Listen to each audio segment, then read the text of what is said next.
ಬಂದವ್ರ ಹತ್ರ ಕಿತ್ತು ಕಟ್ಟು ಬಂದಿರ್ತಾರೆ. ಒಬ್ಬ ದೊಡ್ಡಬಳ್ಳಾಪುರದ ವ್ಯಕ್ತಿ, ಹೆಸರು ಹೇಳೋದು ಬೇಡ, ಗೊತ್ತಿದೆ ಹೆಸರು ನನಗೆ, ಆ ವ್ಯಕ್ತಿ ಬೀಡಿ ಅಭ್ಯಾಸ ಇದೆ, ಹೆಂಡತಿ ಗಂಡ ಗಲಾಟೆ ಕೇಸಲ್ಲಿ ಒಳಗಡೆ ಬಂದಿರ್ತಾನೆ. ಆ ವ್ಯಕ್ತಿ ಹುಚ್ಚ ಆಗೋದು ಒಂದೇ ಕಮ್ಮಿ.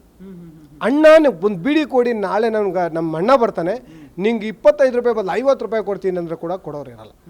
ಅವನ ಬೀಡಿ ಇಲ್ಲದ ರಾತ್ರಿ ಎಲ್ಲ ನಿದ್ದದೆ ಒದ್ದಾಡಿ ನರಕ ಯತ್ನೆ ಪಡ್ತಾನೆ. ಬೆಳಿಗ್ಗೆ ಹೋಗಿ ಅವ್ರ ಅಣ್ಣ ಬರ್ತಾರೆ, 2,000 ರೂಪಾಯಿ ದುಡ್ಡು ಕೊಡ್ತಾರೆ. 1,500 ರೂಪಾಯಲ್ಲಿ ಹಗಲ್ದೋರೋಡೆ ನಮ್ಮ ಪೊಲೀಸ್ ನಮ್ಮ ಜೈಲು ಸಿಬ್ಬಂದಿ 1,500 ಕಿತ್ಕೊಂಡು 500 ರೂಪಾಯಿ ಕೊಟ್ಟು ಕಳಿಸ್ತಾರೆ. ಅವನಿಗೆ 500 ರೂಪಾಯಲ್ಲಿ ಬಂದು ಅವನು ಏನೂ ತೊಗೊಂಡ್ಲಿಲ್ಲ. 500 ರೂಪಾಯಿಗೆ ಒಂದು ಬೀಡಿ ಕಟ್ಟು ತೊಗೊಂಡು, ನಾನಿದ್ದು 4 ದಿವಸ ಅರ್ಧ ಬೀಡಿ ಕುಡ್ದು ಅರ್ಧ ಬೀಡಿ ಗೋಡೆ ಗುಜ್ಜಿ ಜೋಬಲ್ಲಿ ಇಟ್ಕೊತಾ ಇದ್ದ. ಆ ಮಟ್ಟಕ್ಕೆ ಅಲ್ಲಿ ಹೊಟ್ಟೋಗಿದೆ ಅಷ್ಟು ಬೀಡಿಗೆ ಮತ್ತು ಸಿಗರೇಟ್ಗೆ. ಕ್ವಾರಂಟೈನ್ ಜೈಲಲ್ಲಿ ಇಲ್ಲೆಂಗಿದೆಯೋ ನಾನು ಮೊದಲ ದಿನಗಳಲ್ಲಿ ನೋಡಿಲ್ಲ. ಮೊದಲು ಯಾವಾಗ ಹಳಬ್ರಲ್ಲಿ ಹೋಗಿದ್ದ, ಅದು ಇದೆ ಹೋರಾಟ ಕೆಲಸಗಳಲ್ಲಿ, ಈ ಕ್ವಾರಂಟೈನ್ ಜೈಲಲ್ಲಿ ಅದು ವ್ಯವಸ್ಥೆ. ಈ ಮಟ್ಟಕ್ಕೆ ಬೀಡಿ ಹಾರೇಟು, ಸಿಗರೇಟ್ ಹಾರೇಟು. ಆನಂತರ ನಿಮಗೆ VIP ಸಲ್ ಬೇಕು ಅಂದರೆ ಅದಕ್ಕೊಂದು ಪ್ರೈಸು. ಇಷ್ಟು ದಿನಗಳ ಲೆಕ್ಕ ಕೊಡ್ತಾರೆ. ನಮಗೀಗ ಹೋಟ್ಲಿಗೆ ಹೋದರೆ ದಿನಕ್ಕೆ 24 ಅವರ್ಸ್ ಇಲ್ಲ 12 ಅವರ್ಸ್ ಅಂತ ನಮ್ಗೆ ಕೊಡೋದಿಲ್ವಾ? ಅಲ್ಲಿ ನಮಗೆ 3 ದಿನ 4 ದಿನ 5 ದಿನ ನಿಮ್ಗೆ ಯಾವಾಗ ಬೇಲಾಗುತ್ತೆ ಅದಕ್ಕೆ ಇಷ್ಟು ತಿಂಗಳಿಗೆ ಇಷ್ಟು VIP ಸಲ್ಗೆ. ಇಲ್ಲ ಅಂದಲ್ಲಿ ಒಬ್ಬರ ಪಕ್ಕದಲ್ಲಿ ಒಬ್ಬರು ನಿಂಗೆ ಮಲಗಿಸ್ತಾರೆ. ಅಲ್ಲಿ ಅಷ್ಟು ಜನ ಇದ್ದಾರೆ, ಒಬ್ಬರ ಪಕ್ಕದಲ್ಲಿ ಒಬ್ಬರು ಮಲಗಿಸ್ತಾರೆ. ಇಲ್ಲ VIP ಸಲ್ಗೆ ಹೋದರೆ 40-60ಗೆ 4ರಿಂದ 5 ಜನ ಇರ್ತಾರೆ. 40-60ಗೆ ಜಾಗ 4ರಿಂದ 5 ಇಲ್ಲ 6 ಜನ. ನನ್ನ ಬ್ಯಾರೆಟಲ್ಲಿ 6 ಜನ, 40ಗೆ 60 ಇತ್ತು. ಹಂಗೆ ಆ ತರಹ ನಾನೀಗ ಸರ್ಟ್ ಹಾಕಿದ ಪುಣ್ಯಕ್ಕೋ ಇಲ್ಲ ನಮ್ಮ ರಾಜ್ಯಾಧ್ಯಕ್ಷರು ಮಾಡಿರುವ ಒಳ್ಳೆ ಕೆಲಸಗಳಿಗೋ ನಮಗಲ್ಲಿ ಒಳ್ಳೆ ಸಲಹೆ ಕೊಟ್ಟರೆ, ಇಲ್ಲ ನಾವು ಆಚೆ ಹೋಗಿ ಹೇಳ್ತೀರ ಅನ್ನೋದಕ್ಕೆ ನಮ್ಗೆ ಆ ಥರ ಟ್ರೀಟ್ ಮಾಡೋದು ನನಗಂತೂ ಗೊತ್ತಿಲ್ಲ. ಬಟ್ ನಮಗೆ ಯಾವುದೇ ರೀತಿಯಲ್ಲಿ ನಾನೇ 1 ರೂಪಾಯಿ ಆಗಲಿ ಒಂದು 5 ಪೈಸೆ ಆಗಲಿ ಕೊಟ್ಟಿದ್ದಂತೂ ಇಲ್ಲ. ಈಗ ಜೈಲು ಅಂತ ತಕ್ಷಣ ಒಂದು ಭಯ ಇರುತ್ತೆ, ಏನೂ ಸಿಗಲ್ಲ, ಮತ್ತೇನೋ ಬದುಕೋದೇ ಭಾಳ ಕಷ್ಟ, ಅಲ್ಲಿ ಶಿಕ್ಷೆ ಹಾಗೆ ಹೀಗೆ ಅಂತ. ಸಿಗರೇಟ್ ಸಿಗುತ್ತೆ, ಗಾಂಜಾ ಸಿಗುತ್ತೆ, ಆರಾಮಾಗಿರ್ತಾರೆ ಕೊಲೆಗಡುಕರು ಪಾಪಿಗಳೆಲ್ಲ ಅಂತ ಅಂದರೆ ಅದು ಜೈಲ್ ಹೇಗೆ ಆಗೋದಕ್ಕೆ ಸಾಧ್ಯ? ಜೊತೆಗೆ ಈ ಗಾಂಜಾ ಎಲ್ಲ ಹೆಂಗೆ ಬರುತ್ತೆ ಸರ್ ಒಳಗಡೆ? ಯಾಕೆ ಚೆಕ್ ಮಾಡಲ್ವಾ ಹೊರಗಡೆ ನಿಂತವರು? ಸರ್ ಅವರು ಏನು ಅಧಿಕಾರಿಗಳಿದಾರೋ ಅವ್ರಿಗೆ ಏನು ತೊಗೊಂಡು ಹೋಗ್ತಾರೆ ಅಂತ ಗೊತ್ತಿಲ್ಲ. ನೋಟ್ ಸಿಗಬೇಕು ಅವ್ರಿಗೆ. ಓಪನ್ ಸಿಗರೇಟಾಗಿ ಹೇಳ್ತೀನಿ, ನಾನು ಬೇಕಾದ್ರೆ ಅದನ್ನು ಪ್ರೂವ್ ಮಾಡಿಸ್ತೀನಿ ನಿಮಗೆ. ಅವರು ನಮ್ಮನ್ನು ಚೆಕ್ ಮಾಡೋದೇ ನೋಟ್ಗೋಸ್ಕರ. ನೋಟ್ ಎಲ್ಲೆಲ್ಲಿ ಸಿಗುತ್ತೋ ಅನ್ನೋದು ನೋಡ್ತಾರೆ ಹೊರತು ಆ ಗಾಂಜಾ ಇವರು ತರೋರು ತುಂಬ ಬುದ್ಧಿವಂತರೆ. ಇಲ್ಲಿ ಹೇಳಿಲ್ವ, ಇಲ್ಲಿ ಜಾಗದಲ್ಲೋ ಇಲ್ಲಾಂದರೆ ಇಲ್ಲಿ ಜಾಗದಲ್ಲೋ ಈ ಜಾಗಗಳಲ್ಲಿ ಪುಡಿ ಮಾಡಿ ಹಾಕ್ಕೊಂಬಂತಿರ್ತಾರೆ.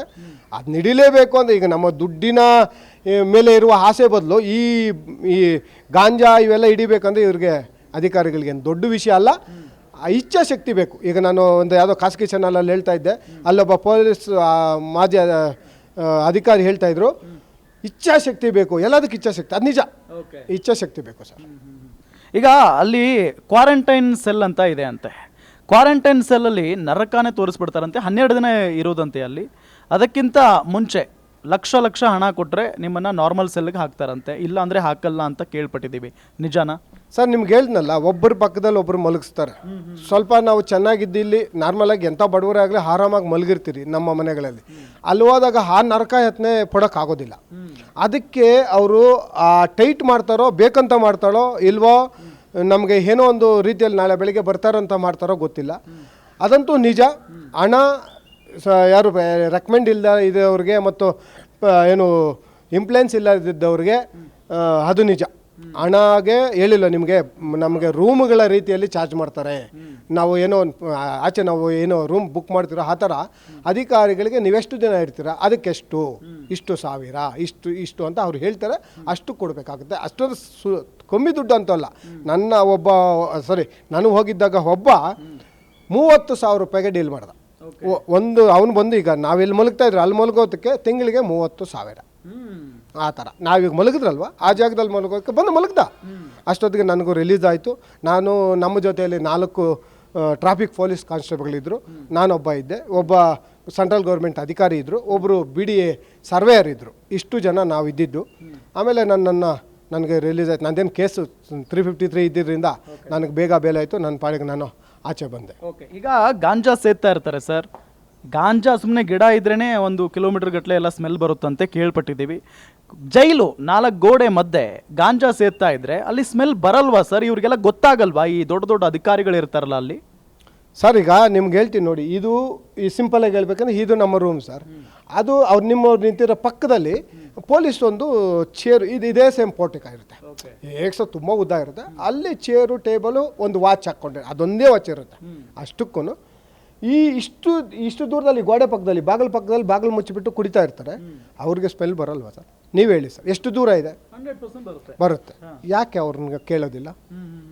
ಎಲ್ಲರಿಗೂ ಗೊತ್ತಿದೆ ಸರ್ ಏನೇನು ನಡೀತದೆ ಒಳಗಡೆ ಅನ್ನೋದು. ಸಿಬ್ಬಂದಿಗಳಿಗೆ ಪ್ರತಿಯೊಂದು ಗೊತ್ತಿದೆ.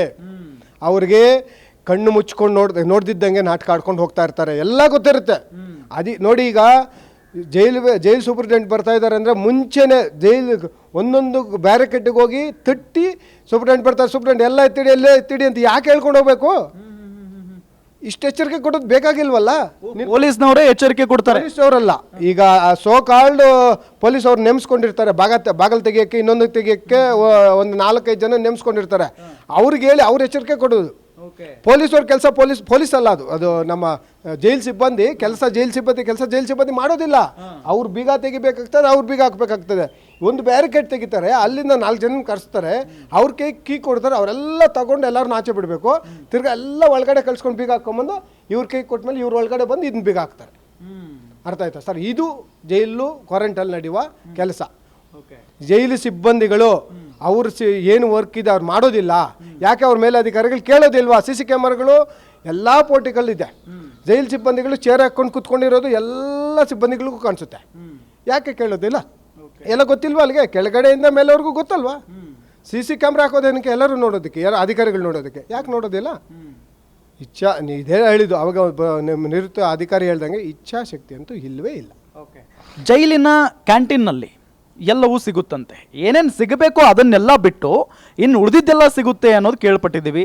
ಅಲ್ಲಿ ದುಡ್ಡು ಅಂದರೆ ಈಗ ಕೈದಿ ಏನಿರ್ತಾನಲ್ಲ ಅವ್ರ ಮನೆಯವರು ಎಲ್ಲೆಲ್ಲೋ ಕೊಡ್ತಾರಂತೆ ಆ ಕ್ಯಾಂಟೀನಲ್ಲಿ. ಅದಾದ ನಂತರ ಇಸ್ಕೊಂಡು ಬರ್ತಾರಂತೆ. ಅದಾದ ನಂತರ ಅಲ್ಲಿ ಗಾಂಜಾ ಕೂಡ ಸೇಲ್ ಮಾಡ್ತಾರಂತೆ, ಸಿಗರೇಟ್ ಸೇಲ್ ಮಾಡ್ತಾರಂತೆ. ಸೊ ಇದೆಲ್ಲ ಹೆಂಗೆ ಸರ್? ಲೀಗಲ್ ಆಗೇ ನಡೆಯುತ್ತಾ? ಅಲ್ಲಿ ಎಲ್ಲ ಗೊತ್ತಿದ್ದೇ ನಡೆಯುತ್ತಾ? ಅಥವಾ ಈ ಹಿರಿಯ ಅಧಿಕಾರಿ ಅಂತ ಏನಿರ್ತಾರಲ್ಲ ಜೈಲಾಧಿಕಾರಿ, ಅವ್ರ ಗಮನಕ್ಕೆ ಇದೆಲ್ಲ ಇರಲ್ವಾ? ಸರ್, ನೀವು ಕೇಳಿದ್ದು ನಾವೀಗ ನಮ್ಮ ಕ್ವಾರಂಟೈನಲ್ಲಿ ಆಗಿರಲಿಲ್ಲ. ಈ ಕ್ವಾರಂಟಿಗೆ ಆ ಜೈಲಿಂದ ಊಟ ಗಾಡಿ ಮುಖಾಂತರ ಬರುತ್ತೆ. ಇಲ್ಲಿ ಇಳಿತಾರೆ, ಇಳಿಸ್ಬಿಟ್ಟು ಇಲ್ಲಿರುವ ಯಾರು ತಪ್ಪು ಮಾಡಿ ಇಲ್ಲ ಒಂದು ಕೇಸ್ ಹಾಕ್ಸ್ಕೊಂಡು ಹೋಗಿರ್ತಾರೆ ಒಳಗಡೆ ಅಂತ ಅವ್ರು ಇನ್ನೂ ಇದಾಗಿಲ್ವಲ್ಲ, ಸದಕೈದಿಗಳಾಗಿರೋದಿಲ್ಲ. ಅವರು ಹಂಚೋದಾಗಲಿ ಊಟ ಆಗಲಿ ಆಗ್ತಾ ಇರ್ತಾರೆ. ಆದರೆ ಈ ಸಿಗರೇಟು, ಬಿಡಿ ಮತ್ತು ಹನಸು ಏನಿದೆ, ಇದು ಒಬ್ಬ ಸಜಾ ಕೈದಿನ ಒಂದು 4-5 ಅಲ್ಲಿ ಮಾತ್ರ ಕ್ವಾರಂಟೈನಲ್ಲಿ ಒಬ್ಬರು ಇದ್ದಾರೆ. ಅವರಿಗೆ ಒಂದು ಬ್ಯಾಗ್ ಇದೆ. ಅವರು ಹಾಸಿಗೆ ಇದೆ, ಹಾಸಿಗೆ ಮೇಲೆ ಬ್ಯಾಗ್ ಇರುತ್ತೆ. ಯಾವ ಬ್ಯಾಗು? ನಾವು ಬಟ್ಟೆ ಪ್ಯಾಕ್ ಮಾಡ್ಕೊಂಡು ಎಲ್ಲ ಟ್ರಿಪ್ ಹೋಗ್ಬೇಕಂದ್ರೆ ಅಂತ ಬ್ಯಾಗ್ ಇದೆ. ಆ ಬ್ಯಾಗಿಗೆ ಒಂದು ಬೀಗ ಹಾಕಿರ್ತಾರೆ. ಆ ಬೀಗ ಓಪನ್ ಮಾಡಿದ್ರೆ ಅದು ಅಂಗಡಿ. ಬಟ್ಟೆ ಇಲ್ಲ, ಸಿಗರೇಟು, ಬೀಡಿ, ಹನ್ಸು ಏನು ಬೇಕಾದರೂ ಆ ಬ್ಯಾಗಲ್ಲಿದೆ. ಆ ಬ್ಯಾಗಿಗೆ ಹೆಂಗೆ ಬಂತು? ಇವನೊಬ್ಬ ಸದಾ ಕೈದಿಗೆ ಹೆಂಗೆ ಬಂತು? ಡಿಪಾರ್ಟ್ಮೆಂಟಲ್ಲಿ ತಂದು ಕೊಡ್ದಿರೋ ಒಳಗಡೆ. ಈಗ ಒಳಗಡೆ ನಿಮ್ಗೆ ಹೇಳಿದೆ, ಒಂದು ಇದು ಕೂಡ ಬಿಡೋದಿಲ್ಲ, ಎಲ್ಲ ಚೆಕ್ ಮಾಡಿ ಕಳಿಸ್ತಾರೆ. ಅಷ್ಟು ದೊಡ್ಡ ಪ್ಯಾಕ್ಗಳು, ಸಿಗರೇಟ್ ಪ್ಯಾಕು, ಕಿಂಗ್ ಪ್ಯಾಕ್ ಇಷ್ಟು ಉದ್ದ ಇರುತ್ತಾ ಸರ್? ಸ್ಮಾಲ್ ಪ್ಯಾಕೆಟ್ ಇಷ್ಟು ಇರುತ್ತಾ? ಅಷ್ಟು ಪ್ಯಾಕೆಟ್ಗಳು ಒಂದು ಬಂಡಲ್ ಲೆಕ್ಕದಲ್ಲಿ ಬೀಡಿಗಳು ಬರ್ತವೆ, ಇವು ಬರ್ತವೆ. ಯಾವ ಲೆಕ್ಕದಲ್ಲಿ ಬರುತ್ತೆ? ಅವರು ತಂದು ಸದಾ ಕೈದಿಗೆ ವ್ಯಾಪಾರಕ್ಕೆ ಅಂತ ಕೊಡ್ತಾರೆ, ನಿಮ್ಗೆ ನೇಮಿಸ್ತಾರೆ. ಯಾರು ಆ ಸದಾ ಕೈದಿಗೆ ನೇಮಿಸ್ತಾರೆ, ಅವರಿಗೆ ಒಂದು ಬೀಡಿನೋ ಸಿಗರೇಟೋ ಒಂದು ಕಟ್ ಕೊಡ್ತಾರೆ. ಅವರು ಮಾರಾಟ ಮಾಡಿ ಕೊಡಬೇಕಾಗುತ್ತೆ ಅವ್ರಿಗೆ. ಓಪನ್ ಅವರೇ ಹೇಳ್ತಾರೆ, ನಾನು ಇದರಲ್ಲಿ ಒಂದು ಬೀಡಿ, ಒಂದು ಸಿಗರೇಟ್ ಕಮ್ಮಿ ಇದೆ ಅಂದರೆ ನನ್ನ ಕೈಯಿಂದ ಹಾಕ್ಕೊಡ್ಬೇಕು, ನಾನು ಯಾರಿಗೂ ಕೊಡೋಕ್ಕಾಗೋದಿಲ್ಲ ಅಂತಲೇ ಸ್ಟ್ರಿಕ್ಟಾಗಿ ಸದಾ ಕೈದಿ ಹೇಳ್ತಾನೆ. ಹಾಗಾಗಿ ಈ ಸೋ ಕಾಲ್ಡ್ ನಮ್ಮ ಜೈಲ್ ಸಿಬ್ಬಂದಿ ಇದ್ದಾರೋ ಅದರಲ್ಲಿ ಕೈವಾಡ ಸಿಬ್ಬಂದಿ ಒಬ್ಬರ ಕೈಯಲ್ಲೇ ಇರೋದಿಲ್ಲ. ಮೇಲೆಯಿಂದ ಗೊತ್ತಿದ್ರೇ ಮಾಡೋಕ್ಕಾಗುತ್ತೆ, ಅವ್ರಿಗೆ ಗೊತ್ತಿರುತ್ತೆ, ಅದರಲ್ಲಿ ದುಡ್ಡಿದೆ. ದಿನಕ್ಕೆ 1000 ರೂಪಾಯಿ ವ್ಯಾಪಾರ ಆಗೋದ್ರಿಂದ ಅದ್ರಿಗೆ ಲಕ್ಷಾಂತರ ರೂಪಾಯಿ ಲಾಭ ಇದ್ದೇ ಇರೋದಕ್ಕೆ ಮಾಡೋಕ್ಕೆ ಹೋಗಲ್ಲ ಸರ್. ಅದು ಮಾಡೇ ಮಾಡ್ತಾರೆ. ಅದೊಂದು. ಆಮೇಲೆ ಬೇಕ್ರಿ ಅಂತ ಬರುತ್ತೆ. ಅಲ್ಲಿಂದ ಒಂದು ಬಂಡಿ ಥರ ತಳ್ಕೊಂಬರ್ತಾರೆ, ಬೇಕ್ರಿ ಐಟಮ್ಸ್ ಮಾರ್ತಾರೆ. ಆ ಬೇಕ್ರಿ ಐಟಮ್ಸ್ ಜೈಲಿಗೇನೆ ಬೇಕ್ರಿ ಬರುತ್ತೆ. ಅದು ಲೀಗಲ್ ಸಮೇತ ಲೀಗಲ್ ಇದೆ, ಬರುತ್ತೆ ಬೇಕ್ರಿ ಟೈಮೆಟ್ ಬರುತ್ತೆ. ಅದು ಬಂದಾಗ ಅದರಲ್ಲಿ ಬಾಕ್ಸ್ ಸಿಸ್ಟಮಲ್ಲಿ ಬರುತ್ತೆ. ಆ ಬಾಕ್ಸ್ಗಳಲ್ಲಿ ತೆಗೆದು ನೋಡಿ, ಯಾಕೆ ಸಿಗರೇಟು, ಬೀಡಿ ಇನ್ನೊಂದು ಸಿಗೋದಿಲ್ಲ? ಯಾಕೆ ಸಪ್ಲೈ ಆಗೋದಿಲ್ಲ? ಎಲ್ಲ ಸಪ್ಲೈ ಆಗುತ್ತೆ. ಎಲ್ಲಿಂದ ಹೆಂಗೆ ಕಳಿಸ್ಬೇಕು, ಯಾವ ಗಾಡೀಲಿ ಇಟ್ಟು ಕಳಿಸ್ದೆ ಪೊಲೀಸವ್ರು ಬರುತ್ತೆ ಒಳಗಡೆ ಅನ್ನೋದು ಗೊತ್ತಿದೆ. ಅವ್ರ ಗಾಡಿಗಳ ಮುಖಾಂತರ, ಡಿಪಾರ್ಟ್ಮೆಂಟ್ ಗಾಡಿಗಳ ಮುಖಾಂತರನೇ ಒಳಗಡೆ ಬರುತ್ತೆ. ರಾಜಾರೋಷವಾಗಿ ಮಾರೋದಂತ ನಿಜ, 100ಕ್ಕೆ 100 ಪಾಲು ನಿಜ. ಎಲ್ಲಿಟ್ಕೊಂಡಿದ್ರು ಈ ದಿನಗಳಲ್ಲೂ ಕೂಡ ಎಲ್ಲಿಡ್ತಾ ಇದ್ರು, ಎಲ್ಲಿಂದ ಮಾರಾಟ ಆಗ್ತಾಯಿತ್ತು, ನಾನು ಕೂಲಂಕುಷವಾಗಿ ಹೇಳ್ತೀನಿ. ಯಾವ ಬ್ಯಾರಿಕೇಟ್ನಿಂದ ಹೆಂಗೆ ಹೋಗ್ತಾ ಇತ್ತು, ಎಲ್ಲಿ ಸೇಲ್ ಮಾಡ್ತಾರೆ, ಅವ್ರು ಹೆಂಗೆ ಬಂದು ತೊಗೊತಾರೆ ಅನ್ನೋದು ಕೂಡ ನಾನು ಹೇಳ್ತೀನಿ ಸರ್. ಆ ಮಟ್ಟಕ್ಕೆ ಅಲ್ಲಿ ನಡೆಯೋದು ನಿಜಾನೇ. ಓಕೆ ಸರ್, ಈಗ ಅದು ಗಾಂಜಾ ಬರುತ್ತೆ, ಇನ್ನೇನೋ ಆಯಿತು, ಇದೆಲ್ಲ ಒಂದೊಂದು ಸಾರಿ ಗೊತ್ತಾಗ್ಬಿಡುತ್ತೆ ಹೊರಗಡೆ ವಿಚಾರ ಬಂದಾಗ. ನ್ಯಾಯಾಧೀಶರು ಒಮ್ಮೊಮ್ಮೆ ಜೈಲಿಗೆ ಹೋಗ್ತಾರೆ, ಇಲ್ಲ ಒಮ್ಮೊಮ್ಮೆ ರೇಡ್ ಆಗುತ್ತೆ ಜೈಲಿನ ಮೇಲೆ. ಆಗ ಈ ಕೈದಿಗಳೆಲ್ಲ ಆ ಗಾಂಜಾ ಪ್ಯಾಕೆಟನ್ನು, ಇನ್ನೇನೋ ಸಿಗರೇಟನ್ನು ಎಲ್ಲಿ ಬಚ್ಚಿಡ್ತಾರೆ ಅಂತ. ಸರ್ ಅದು ಯಾವ ರೀತಿ ಇದಂದರೆ, ಅಲ್ಲಿ ಎಂಟ್ರಿ ಆಗೋ ಪಟ್ಟಕ್ಕೆ ಇಲ್ಲಿ ಪ್ರತಿಯೊಬ್ಬ ಯಾರ್ಯಾರಿದೆ ಎಲ್ಲರಿಗೂ ಗೊತ್ತಾಗುತ್ತೆ. ಅದನ್ನ ಎಲ್ಲಿ ಎತ್ತಿಡಬೇಕು ಅಂತ ಎತ್ತಿರ್ತಾರೆ. ಎತ್ತಿಡೋಕ್ಕಾಗಲ್ಲ ಅಂದಾಗ ಆ ಕಡೆಗೆ ಸಲ್ಲಿಂದ ಹಿಂದಕ್ಕೆ ಒಂದು ಕಿಟಕಿಗಳಿದೆ, ಆ ಕಿಟಕಿ ಪಕ್ಕದಲ್ಲಿ ಬಿಟ್ಟಾಗ ಆ ಮೋರಿ ಅಂತದೆ, ಮೋರಿ ಮೇಲೆ ಬೀಳುತ್ತೆ. ಆ ಕಡೆ ಹೋಗಿ ನಮ್ಮ ಯಾವುದೇ ರೈಡ್ ಅಧಿಕಾರಿಗಳು ಹೋಗೋದಿಲ್ಲ. ಆ ಕಡೆ ಬಿದ್ದಿರ್ತದೆ, ಮಾಮೂಲಿಯಾಗಿ ಇವ್ರು ಹೋಗ್ತಾರೆ, ಎತ್ಕೊಂಬರ್ತಾರೋ ಇಲ್ಲ ಬಿಸಾಕ್ತಾರೆ. ಅಲ್ಲಂತೂ ಬಿಸಾಕೋದು ನಿಜ. ಎಲ್ಲರಿಗೂ ಮುಂಚೆ ಗೇಟ್ ಎಂಟ್ರಿ ಆಯಿತು ಅನ್ನೋ ಪಟ್ಟಕ್ಕೆ ಪ್ರತಿ ವ್ಯಕ್ತಿಗೂ ಸೇರುತ್ತೆ ಸರ್. ಪ್ರತಿ ವ್ಯಕ್ತಿ ಅಲ್ಲಿರೋ ವ್ಯಕ್ತಿಗೆ ಇನ್ಫಾರ್ಮೇಷನ್ ಇರುತ್ತೆ. ಅಧಿಕಾರಿಗಳು ಬಂದಾಯಿತು ಎಚ್ಚರಿಕೆ ಅನ್ನೋದನ್ನ ಗಂಟೆ ಅಲ್ಲೇ ಹೊರಟು. ಗ್ಯಾರಂಟಿ ನ್ಯೂಸ್, ಸುದ್ದಿ ಖಚಿತ, ನ್ಯಾಯ ನಿಶ್ಚಿತ.